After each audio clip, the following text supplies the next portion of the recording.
बोलिए वृंदावन बिहारी लाल की जय। बोलिए राधे सरकार की जय।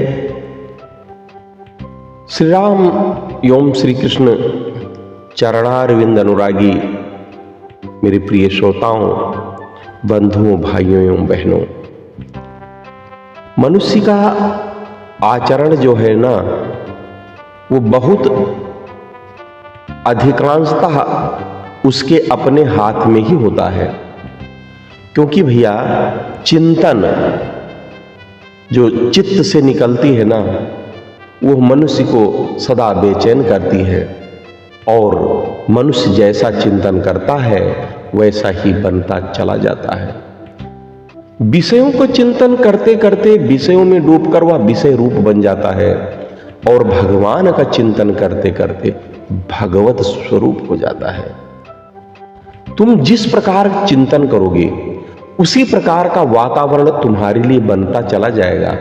भगवान में चित्त लगाते रहोगे तो तुम्हें वैसा ही साहित्य, वैसे ही साधन सामग्री, वैसा ही संग क्रमशः मिलता चला जाएगा और विषयी जगत से अपने आप ही संबंध आपका कटता चला जाएगा।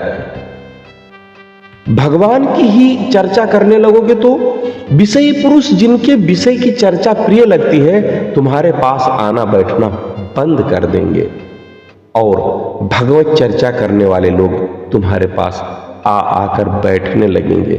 क्योंकि भगवान भगत की सारी सुविधा का ध्यान रखते हैं भैया। अच्छा, कभी आपने देखा है किसी संत महात्मा को पैसा मांगते हुए? अपना झोरी झंडी उठाते हैं, रमन करते रहते हैं। लेकिन सत्य बताऊं, वो ठाकुर जी का भोग उतना प्रिय भोग आप नहीं लगाते जितना वो लगाते हैं। वो आपसे भी अच्छा ही पाते हैं। ठाकुर जी उनकी व्यवस्था जरूर करते हैं। चलो, आप 3 टाइम भोजन ग्रहण करते हो, वो साधु सन्यासी बेचारे 2 समय का ही प्रतिपाल करते हैं, लेकिन उनको वो जिसको आप बैलेंस डाइट कहते हैं ना, उनको वो प्रसादी पवा देते हैं। अब ये दूसरी बात है, कभी कभी साधु जन भी भगवत स्वरूप होने के लिए जब भगवान में निहायत आस्था लगाते हैं तो छोटी मोटी परीक्षाओं से गुजरते ही हैं। भगवान कभी कभी परीक्षा करते ही हैं। तो एक अयोध्या में भी सन्यासी बाबा थे, उनके यहाँ तो भगवान स्वयं जो है सावरिया सेठ बनकर आ गए थे। क्यों? क्योंकि लोग मंदिर में, पुराना मंदिर था प्रभु रामलला जी का, अब वहां पर क्या है कि लोग भाई उतना चढ़ावा वढ़ावा तो आता नहीं था, तो जो भी आए और उसी का जो है सामान मंगा करके, सीधा सामग्री मंगा करके प्रभु का जो है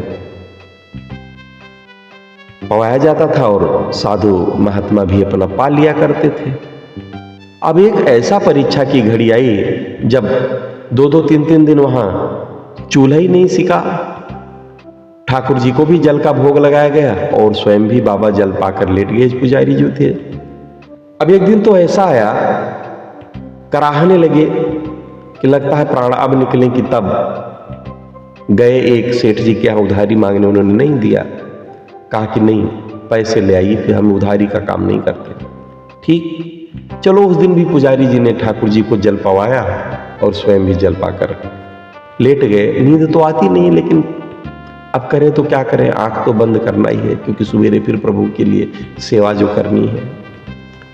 रात को भगवान श्री रामचंद्र जी सुंदर व्यापारी का रूप ढक के जाते हैं भैया और सेठ से कहते हैं कि हमें ये सब सामान दे दो। सारा सामान, जो इतना सामान, आहा, कि वो आज भी उस मंदिर में उनके नाम का डंका बजता है, खत्म ही नहीं हुआ। भगवान बन गए सेठ, ले आए। तो कहने का मतलब यह है कि भगवान ही सबको सुलभ कर देते हैं भैया। अगर आप उनकी तरफ बढ़ते हैं ना एक कदम, तो भगवान आपके पास 1000 कदम स्वयं चलकर आते हैं। आप उनका नित्य नियम ध्यान और मनन करते हैं तो सब कुछ आपका सुलभ होता चला जाता है और ये बहुत ही परखी हुई बातें हैं। देखिए, सारे अनर्थों, पापों तथा पतन का मूल है विषय चिंतन। विषय चिंतन से विषयासक्ति, विषय कामना बढ़कर मनुष्य के विवेक को खो देती है और उसकी बुद्धि भ्रष्ट होकर मनुष्य चाहे जैसे कुकर्म कर बैठता है, और जिनके बुरे फल से छुटकारा मिलना तो कठिन हो ही जाता है।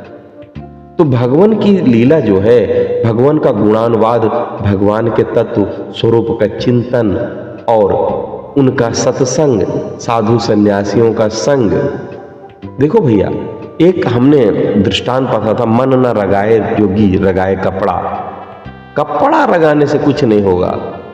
सत्संग तो सादे वस्त्र में भी हो जाता है, कुर्ता पाजामा में भी हो जाता है, पैंट बूशर्ट में भी हो जाता है। जरूरी नहीं कि आप जटा लगा कर ही जाएं और सब करें, नहीं। बस मन, भगवान मन देखते हैं, भगवान आपका भाव देखते हैं। भाव अगर आपका खराब है तो भगवान के सामने सब श्रृंगार बेकार है। भगवान स्वयं आपका भोग नहीं ग्रहण करेंगे। इसलिए सब कुछ छोड़िए, माया भी अब बेकार है। हमने भी देख लिया है, दुनिया बनने का तो साथी है ही है।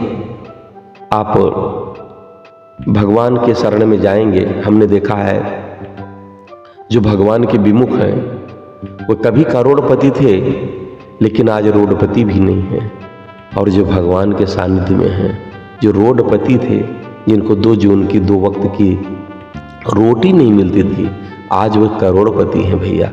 और वो भी बिना मांगे।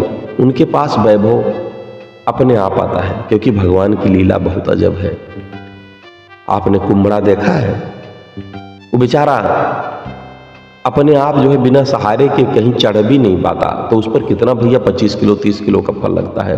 तो बरगद भी आपने देखा ही होगा, चिड़िया अपने चोंच में भरकर 10-100 बीज को लेकर चली जाती है, एक जगह से दूसरी जगह ट्रांसफर कर देती है। इसी को कहते हैं भगवत।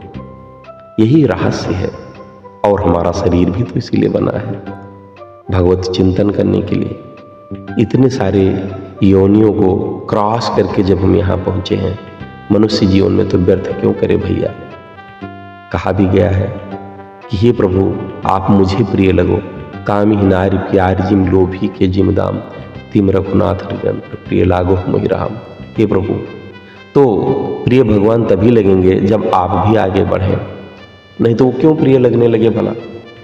भगवान किसी को कुछ कम देता नहीं और बदले में कुछ लेता भी नहीं, लेकिन हाँ, सब क्रियाक्रम का जो है निपटारा होता ही है भैया, छूटता कुछ नहीं है। जो आप करेंगे, वैसे भी कहावत है, जैसा कर्म करेंगे वैसे ही तो फल मिलेगा। बोड़ा, एक और कहावत है कि बोया पेड़ बबूल का तो आम कहाँ से खाए।